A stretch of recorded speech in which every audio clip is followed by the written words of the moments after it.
ധാരാളമായിട്ട് ഫോൺ കോളുകൾ ലഭിച്ചിരുന്നു. അതുകൂടാതെ സർവൈലൻസ് ടീമിന്റെ ഭാഗമായി അവർ നടത്തിയ പ്രവർത്തനങ്ങളുടെ അടിസ്ഥാനത്തിൽ കുറച്ചുകൂടി ആളുകളെ സമ്പർക്ക പട്ടികയിലേക്ക് ഇപ്പോൾ ഉൾപ്പെടുത്തിയിട്ടുണ്ട്. 246 പേരാണ് ഇപ്പോൾ സമ്പർക്ക പട്ടികയിലുള്ളത്. അതിൽ 63 പേർ ഹൈറിസ്ക് കാറ്റഗറിയിലാണ് ഉള്ളത്. അപ്പോൾ ഹൈറിസ്ക് കാറ്റഗറിയിലുള്ള രോഗലക്ഷണങ്ങളുള്ള എല്ലാവരുടെയും സാമ്പിളുകൾ ആദ്യം എടുക്കും. ഹൈറിസ്ക് കാറ്റഗറിയിലുള്ള എല്ലാവരുടെയും സാമ്പിളുകൾ, അത് ഹൈറിസ്ക് കാറ്റഗറിയിലുള്ളവരുടെ തന്നെ വിവിധ ഘട്ടങ്ങളിലായിട്ട്, അതായത് രോഗലക്ഷണങ്ങൾ ഉള്ളവരുടേത് ആദ്യം എടുക്കും, പിന്നെ രോഗലക്ഷണങ്ങൾ ഇല്ലാത്തവരുടേത് പിന്നീട് എടുക്കും. ആ രീതിയിൽ ഒരു പ്ലാനിങ്ങോടുകൂടി അവരുടെ സാമ്പിളുകളും എടുക്കും. നമ്മുടെ സജ്ജീകരണങ്ങൾ കൂടാതെ ഇപ്പോൾ കോഴിക്കോട് മെഡിക്കൽ കോളേജിൽ നമുക്ക് ലാബുണ്ട്, അതുകൂടാതെ ട്രൂനാറ്റ് സംവിധാനങ്ങളുണ്ട്. കോഴിക്കോട് മെഡിക്കൽ കോളേജിൽ PCR ചെയ്യാൻ കഴിയും. IAVയിൽ, തോന്നയ്ക്കലുള്ള IAVയിൽ അവർ PCR ചെയ്യുന്നുണ്ട്. അതുകൂടാതെ NIV പൂനെയുടെ ഒരു മൊബൈൽ ലാബ് കൂടി പൂനെയിൽ നിന്ന് പുറപ്പെട്ടിട്ടുണ്ട്. അതുകൂടി ഇവിടെ എത്തിച്ചേരും. അപ്പോൾ കൂടുതലായിട്ട് സാമ്പിളുകൾ നമുക്കിവിടെ തന്നെ പരിശോധിക്കാനായിട്ട് കഴിയും. നമ്മുടെ കേരളത്തിലുള്ള സംവിധാനങ്ങൾ കൂടാതെ അധികമായിട്ട് മൊബൈൽ ലാബ് കൂടി പൂനെയിൽ നിന്ന് എത്തുന്നുണ്ട്. ഇതുകൂടാതെ ഇന്ന് നമ്മൾ തീരുമാനിച്ചിട്ടുള്ള കാര്യം,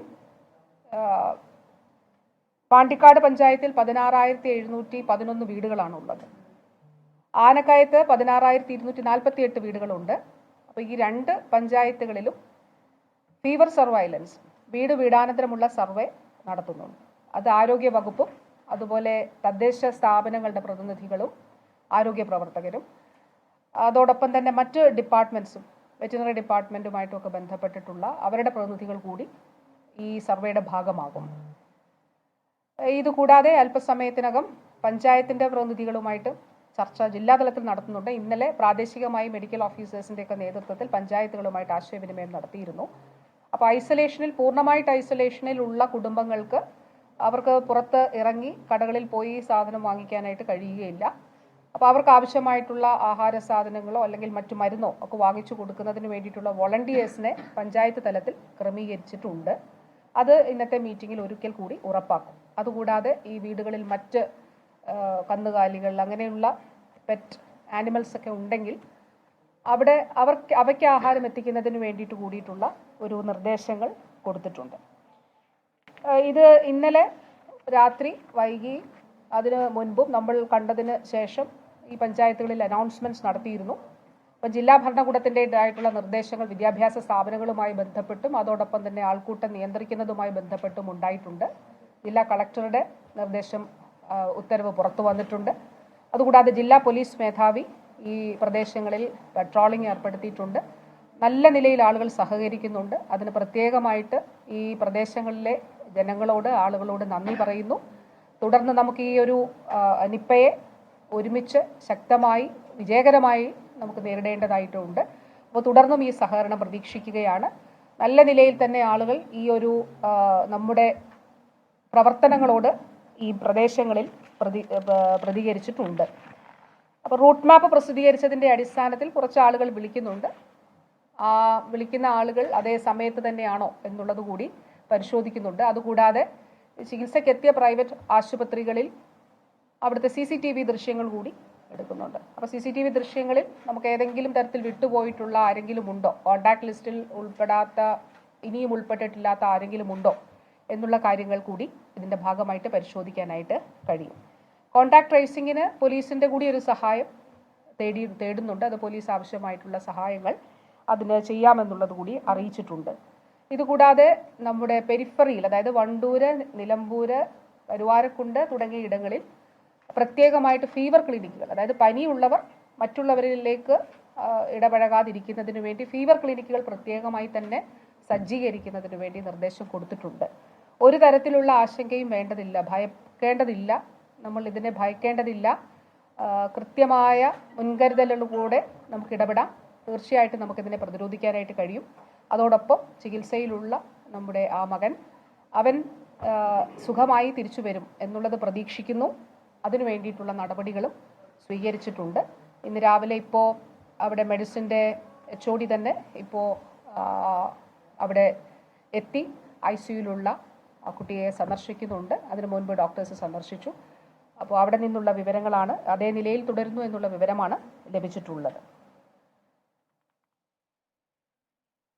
അപ്പോൾ ഈ ദിവസങ്ങളിൽ ഒരു ദിവസം കൊണ്ട് നമുക്ക് എല്ലാ വീടുകളും സർവേ ചെയ്യാനായിട്ട് കഴിയില്ല. പക്ഷേ പരമാവധി വീടുകൾ ഇന്നിപ്പോൾ അവർക്ക് വേണ്ടി പ്രത്യേകം നമ്മളൊരു ഫോർമാറ്റ് തയ്യാറാക്കിയിട്ടാണ് എന്തൊക്കെ കാര്യങ്ങളാണ് ശ്രദ്ധിക്കേണ്ടത്.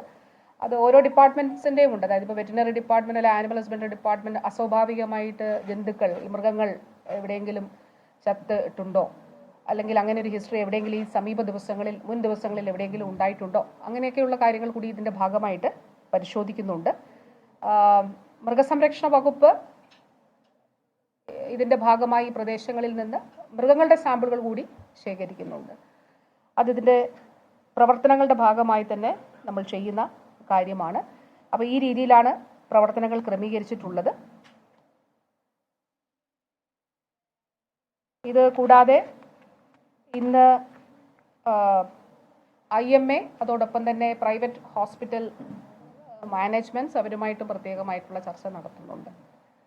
ജില്ലയിലെ ജനപ്രതിനിധികളുമായിട്ടുള്ള ഒരു ആശയവിനിമയവും ഒരു ചർച്ചയും കൂടി ഇതിൻ്റെ ഭാഗമായിട്ട് നടത്തുന്നുണ്ട്. അപ്പോൾ ഒരു തരത്തിലുള്ള ആശങ്കയും വേണ്ടതില്ല. ജാഗ്രതയോടുകൂടി ജില്ലയിൽ പൊതുവെ മാസ്ക് ഉൾപ്പെടെ ധരിക്കണമെന്നുള്ള കാര്യം ഇന്നലെ തന്നെ ആ ഒരു സന്ദേശം പോയിരുന്നു. അതിൻ്റെ അടിസ്ഥാനത്തിലുള്ള പ്രവർത്തനങ്ങളും നടക്കുന്നുണ്ട്. പൊതുവെ ഇതാണ് പറയാനുള്ളത്. ഹൈ റിസ്കിൽ രോഗലക്ഷണങ്ങൾ വാസ്തവത്തിൽ ഇപ്പോൾ ആ 2 പേരാണ് ഉള്ളത്. ആ 2 പേരുടെ സാമ്പിൾ എടുത്ത പരിശോധനയ്ക്ക് വേണ്ടിയിട്ട് അയച്ചിട്ടുണ്ട്. അതെ, കുട്ടികൾ 2 പേര് എപ്പിഡമോളജിക്കൽ ലിങ്കുള്ള, അതായത് ഹൈ റിസ്കിൽ പെട്ട 2 പേരാണ് ഉള്ളത്. അതിൽ പക്ഷേ ഒരാൾക്ക് വൈറൽ ഫീവർ സ്ഥിരീകരിച്ചിട്ടുമുണ്ട്. ഇല്ല, 12 മണിയാകുമ്പോഴേക്കും മോണോക്ലോണൽ ആന്റിബോഡി എത്തും.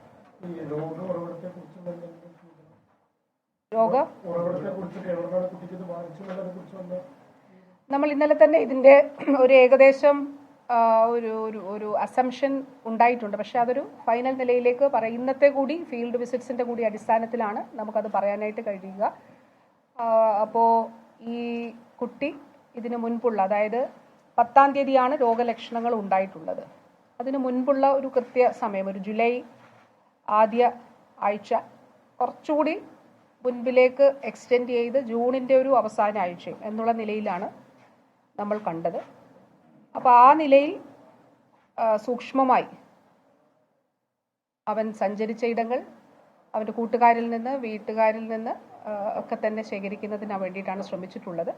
അതിൽ നിന്ന് ലഭിച്ച ചില വിവരങ്ങളുടെ അടിസ്ഥാനത്തിലാണ്. പക്ഷേ ഈ ഒരു ഘട്ടം അത് വളരെ ഏർലി ആയി പോകും. അതുകൊണ്ട് ഇപ്പോൾ അത് പറയുന്നില്ല. അത് ശരിയാണോ എന്നുള്ളത് ഒന്നുകൂടി പരിശോധിച്ചതിന് ശേഷം മാത്രം നമുക്കത് പറയാവുന്നതാണ്. സമീപ ദിവസങ്ങളിലില്ല, ഈ പറഞ്ഞ സമയങ്ങളിലൊന്നും ഉണ്ടായിട്ടില്ല. അല്ല, അങ്ങനെ പല പ്രചരണങ്ങളും ഉണ്ട്. പക്ഷേ അത് നമുക്കൊരു സ്ഥിരീകരണത്തിലേക്ക് അത് ഉണ്ടെന്നുള്ളതാണ് സുഹൃത്തുക്കൾ പറഞ്ഞിട്ടുള്ളത്. അപ്പോൾ അതും ഉൾപ്പെടെയുള്ള കാര്യങ്ങളാണ് നമ്മുടെ മുന്നിലുള്ളത്. അപ്പോൾ ഇന്ന് ഫീൽഡ് വിസിറ്റ്സും പിന്നെ ഇമ്മീഡിയറ്റ് റിലേറ്റീവ്സിനോട് കൂടി അവരുടെ മാനസികാവസ്ഥകൾ കൂടി പരിഗണിച്ചുകൊണ്ട് നമ്മൾ സംസാരിക്കണമല്ലോ. അപ്പോൾ ആ രീതിയിൽ അത് സംസാരിച്ചിട്ട് നമുക്കൊരു ഫൈനൽ ഇതിലേക്ക് എത്താം. അതിൽ ഈ 244 പേരാണ്, 46 പേരാണ് ഹൈ റിസ്കിലുള്ളത്.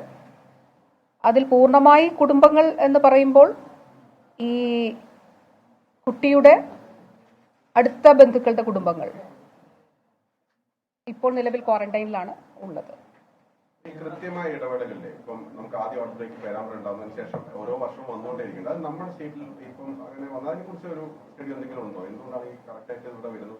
മുമ്പ് മറ്റ് സ്റ്റേറ്റുകൾ സ്ഥിരീകരിച്ച സമയത്ത് ഇങ്ങനെ പിന്നീട് കണ്ടിട്ടില്ലാന്ന് തോന്നുന്നു. അല്ല, ഇത് സംബന്ധിച്ച് മലയാള മനോരമ ഇന്ന് വളരെ തെറ്റിദ്ധരിപ്പിക്കുന്ന ഒരു വാർത്ത പ്രസിദ്ധീകരിച്ചിട്ടുണ്ട്. ആരോഗ്യമന്ത്രി വീണ ജോർജ് മാധ്യമങ്ങളെ കണ്ട് കാര്യങ്ങൾ വിശദീകരിക്കുകയാണ്. മലപ്പുറത്ത് നിപ വൈറസ് സ്ഥിരീകരിക്കപ്പെട്ടിരിക്കുന്ന സാഹചര്യത്തിൽ 246 പേരുടെ സമ്പർക്ക പട്ടിക ആരോഗ്യവകുപ്പ് തയ്യാറായിട്ടുണ്ട്. 63 പേർ ഹൈറിസ്ക് വിഭാഗത്തിൽപ്പെട്ടവരാണ്. പാണ്ടിക്കാട് ഉൾപ്പെടെയുള്ള 2 പഞ്ചായത്തുകളിൽ ഇപ്പോൾ വീടാന്തരം കയറി സർവേ നടത്താൻ ആരോഗ്യവകുപ്പ് തീരുമാനിച്ചിട്ടുണ്ട്. ഹൈറിസ്ക് പട്ടികയിലുള്ള 2 കുട്ടികൾക്ക് രോഗലക്ഷണമുണ്ട്, പക്ഷേ സ്ഥിരീകരിക്കപ്പെട്ടിട്ടില്ല. അവരുടെ സാമ്പിളുകൾ പരിശോധനയ്ക്ക് വേണ്ടി അയച്ചിട്ടുണ്ട്. ആശങ്കപ്പെടേണ്ടുന്ന സാഹചര്യമില്ല, മുൻകരുതലുകൾ സ്വീകരിക്കുകയാണ് വേണ്ടത് എന്ന് ആരോഗ്യവകുപ്പ് ഓർമ്മിപ്പിക്കുന്നു. മാത്രമല്ല, മാസ്ക് ധരിച്ചുകൊണ്ട് വേണം പൊതു ഇടങ്ങളിൽ ഇറങ്ങാൻ എന്ന് പൊതുജനങ്ങളോട് ആരോഗ്യവകുപ്പിന്റെ അഭ്യർത്ഥനയുമുണ്ട്. ഏതായാലും നിപ്പ വൈറസ് ബാധയുമായി ബന്ധപ്പെട്ട ആരോഗ്യവകുപ്പിന്റെ ഏറ്റവും പുതിയ കണ്ടെത്തലുകളും അതോടൊപ്പം തന്നെ അവരുടെ അവലോകനവുമാണ് ഇപ്പോൾ ആരോഗ്യമന്ത്രി മാധ്യമങ്ങളിലൂടെ വിശദീകരിച്ചത്.